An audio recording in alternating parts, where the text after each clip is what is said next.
Hi everyone. So ఇవాళ ఒక చిన్న ఇన్ఫర్మేషన్ షేర్ చేద్దామని ఈ వీడియో చేస్తున్నాను.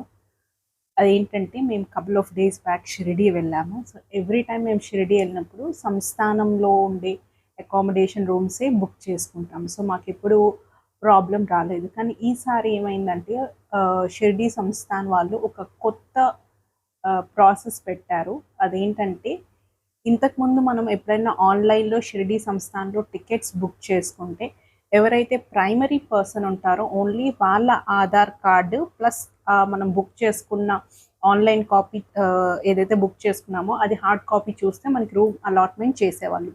బట్ ఇప్పుడు కొన్ని సెక్యూరిటీ రీజన్స్ వల్ల లేదా ఫేక్ ఆధార్ కార్డ్స్ ఇవన్నీ రావడం వల్ల సో కొంచెం స్ట్రిక్ట్ చేసింది మహారాష్ట్ర గవర్నమెంట్. సో దాని ప్రకారం ఏం చేస్తున్నారంటే మన రూమ్‌లో ఎంతమంది పర్సన్స్ అయితే మనం రూమ్ తీసుకుంటున్నామో వాళ్ళందరి Aadhaar cards xerox copy submit చేయాలనే ఒక కొత్త ప్రాసెస్ స్టార్ట్ చేశారు.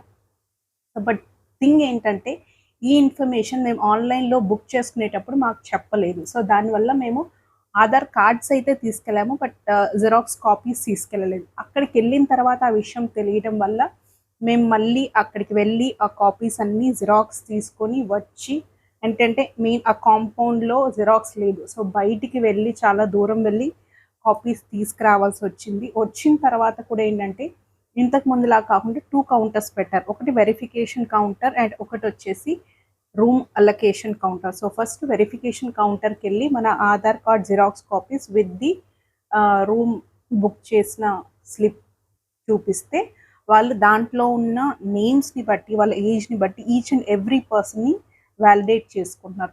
అవన్నీ వాలిడేట్ చేసుకొని వాళ్ళు ఒక స్టాంప్ కొడతారు. అప్పుడు ఆ కాపీ తీసుకెళ్ళి మనం బుకింగ్ అలొకేషన్ దగ్గరికి వెళ్ళినప్పుడు వాళ్ళు దాన్ని బట్టి రూమ్ అలొకేట్ చేస్తారు. సో ఈ ప్రాసెస్ తెలియకపోవడం వల్ల మాకు జస్ట్ రూమ్ అలొకేట్ చేయడానికి మేము దగ్గర 1 అవర్ 15 మినిట్స్ టైం పట్టింది. ఓకే. సో ఎవరైనా షిరిడీ నెక్స్ట్ కపుల్ ఆఫ్ మంత్స్‌లో ప్లాన్ చేసుకునే వాళ్ళకి ఇన్ఫర్మేషన్ హెల్ప్ అవుతుందని వీడియో చేస్తున్నాను. సో దట్ మీరు ఆన్లైన్‌లో కానీ, సంస్థానంలో కానీ రూమ్స్ బుక్ చేసుకుంటే మీరు ఎంతమందికైతే రూమ్ బుక్ చేస్తున్నారో వాళ్ళ ఆధార్ కార్డ్స్ అన్నీ కూడా జిరాక్స్ కాపీస్ తప్పనిసరిగా క్యారీ చేయండి. Thank you.